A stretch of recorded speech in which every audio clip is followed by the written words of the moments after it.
நம்மளால எளிதில் உணரதான் முடியாது. ஏன்னா தன்னை வெளிக்காட்டி கொள்ளவே மாட்டார். அவ்வளவு எளிதாக உயிர்களுக்குள் மறைந்திருக்கும் ஈசன் தன்னை வெளிக்காட்டி கொள்ளவே மாட்டார். ஆனா ஒரு கஷ்டம்னு வரும்போது மனிதனுக்கோ அல்லது எந்த ஜீவராசிகளுக்கும் சரி, ஒரு கஷ்டம்னு அப்பா அப்படின்னு கூப்பிட்டா ஓடோடி முதலில் நிற்கக்கூடிய தெய்வம் யாராக இருப்பார் என்றால் சிவபெருமானாகத்தான் இருப்பார். ஏன்னா ஒரு குழந்தைகளுடைய வலி அப்படிங்கிறது, அந்த குழந்தை கூட அந்த வலியை தாங்கிக் கொள்ளும், ஆனால் ஈசனால் அதை தாங்கிக் கொள்ள முடியாது. அப்ப ஒரு இடத்துல கஷ்டம் வந்தாலும் சரி, நஷ்டம் வந்தாலும் சரி, இன்பம் அதிகமாக அப்பான்னு கூப்பிட்டாலும் சரி, அந்த இடத்துல உங்கள் கூட அந்த உணர்வுகளை பகிர்ந்து கொள்வதற்கு ஒரு இறைவன் நிற்பார் அப்படின்னா அது கண்டிப்பா சிவபெருமானாகத்தான் இருப்பார். கூப்பிட்ட குரலுக்கு வரக்கூடிய தெய்வம் அப்படின்னா எம்பெருமான் சிவன். நம்ம அடிக்கடி சொல்வது உண்டு, சிவன் சிவன் என்று சொல்லிக் கொண்டே இருக்கின்றோமே. கண்டிப்பாக நாம் எல்லா நேரங்களிலும் எல்லா இடங்களிலும் சிவன் சிவன் என்று சொல்லிக் கொண்டே இருப்போம். பஞ்சாட்சர மந்திரத்தை சொல்லிக் கொண்டே இருப்போம். அது அவ்வளவு சாதாரண விஷயமா அப்படின்னா எளிதாக எல்லோராலும் சொல்ல முடியாத விஷயம், நினைத்தாலும் சொல்ல முடியாத விஷயம். யார் நாவிலே இந்த சிவன் என்ற வார்த்தை வருகிறதோ, பஞ்சாட்சர மந்திரம் தொடர்ந்து வருகின்றதோ, அவரெல்லாம் பாக்கியவான்கள். அவரெல்லாம் பாக்கியவான்கள். பல்வேறு பிறவிகள் எடுத்தாலும் எல்லா பிறவிகளிலும் சிவபெருமானை நினைத்து நிறுத்து உருகி உருகி என்புனைந்து அப்படியே எல்லாமே சிவன் எல்லாமே சிவன் என்று இருந்த ஒருவரால் தான் இந்த பிறவியிலும் சிவன் என்ற நாமத்தை கூற முடியும், பஞ்சாட்சர மந்திரத்தை கூற முடிகிறது. அதிலும் சிவசேவை செய்பவர்கள் இன்னும் மேலானவர்களாக கருதப்படுகிறார்கள். ஏன்னா அந்த சேவையெல்லாம் செய்வதற்கு இறைவனுடைய பாக்கியம், அவருடைய அருட்கருணையானது கண்டிப்பாக வேண்டும். அடியார்களுக்கு சேவை செய்தலாக இருக்கலாம், அல்லது சிவாலயங்களை புனரமைப்பதற்காக அவர்கள் செய்கின்ற முயற்சியாக இருக்கலாம், அல்லது புனரமைப்பவர்களாக இருக்கலாம். அந்த சிவாலயத்திலே ஒரு துரும்பு கிடைக்கிறது, அதை எடுத்து ஓரமாக போடுவதாக இருக்கலாம். அந்த சிவாலயத்தை தூய்மை செய்பவர்களாக இருக்கலாம், அல்லது சிவனை பற்றி மற்றவர்களிடம் பேசுபவர்களாக இருக்கலாம். அவரை பற்றி அந்த உயர்ந்த பெரும் கருத்துக்களை மற்றவர்களுடன் பகிர்ந்து கொள்பவர்களாக இருக்கலாம்.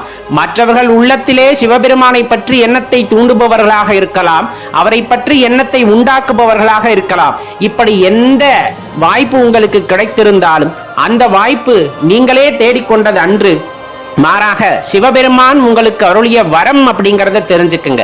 அவ்வரம் எவ்வாறு கிடைக்கும் என்றால், ஒவ்வொரு ஜென்மத்திலும் நாம் சிவபெருமானை நினைத்து செய்கின்ற செயல்கள், அந்த வினைகள், நாம் அர்ப்பணிப்புடன் வாழ்க்கையை நடத்தி இருப்போம் போன ஜென்மங்களில் எல்லாம்.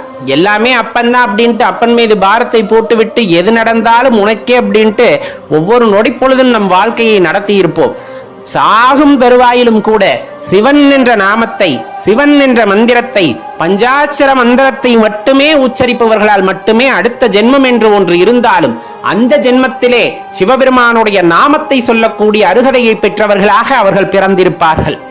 அல்லது சிவாலயங்களிலே அந்த உழவாரப் பணிகளை செய்வதற்கான அருகதையை அவர்கள் பெற்றிருப்பார்கள், அல்லது சிவசேவை செய்யக்கூடிய அந்த உயரிய தகுதியை பெற்றவர்களாக அவர்கள் இப்பொழுது இருந்து கொண்டிருப்பார்கள். மற்றவர்கள் யாவரும் இந்த பிறவியிலாவது ஈசனின் திருநாமத்தை சொல்லி பிற்கால வாழ்க்கைக்கு ஒளியை ஏற்றிக்கொள்ள வேண்டும் என்பதுதான் நாம் கேட்டுக்கொள்கின்றோம். நம்ம வாழ்க்கையில நம்ம எப்படி இருக்கணும்னு நம்ம ஒரு திட்டம் தீட்டுறோமோ, அந்த திட்டம் எப்படி வேணாலும் போகலாம். நீங்க நினைக்கிற மாதிரியே அந்த காரியமானது நல்ல முறையில் நிறைவேறி நீங்கள் ஆனந்தமாகவும் இருக்கலாம்.